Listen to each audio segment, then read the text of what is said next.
Siang pamirsa, kepanggih malih kalih kula Yesaya ing Laksmia TV.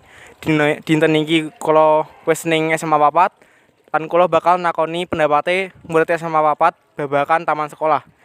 SMA 4 wis misuwur babagan adwiyatane. Dina iki kula sampun nemoni salah sawijining murid SMA 4, yaiku Mas Bagus. Keprika kabaripun Mas Bagus? Saya mawon. Nah, menurut miturute Mas Bagus, kepriye pendapatnya Mas Bagus babagan taman sekolah? Sekolahnya apik, seger, tanamane akeh lan ana kolam ning tengahe. Miturute Mas Bagus, apa gunane taman sekolah? Gunane yaiku ngias sekolah lan bisa menang adiwiyata. Nah, miturute Mas Bagus, kepriye carane siswa supaya iso njaga taman sekolah?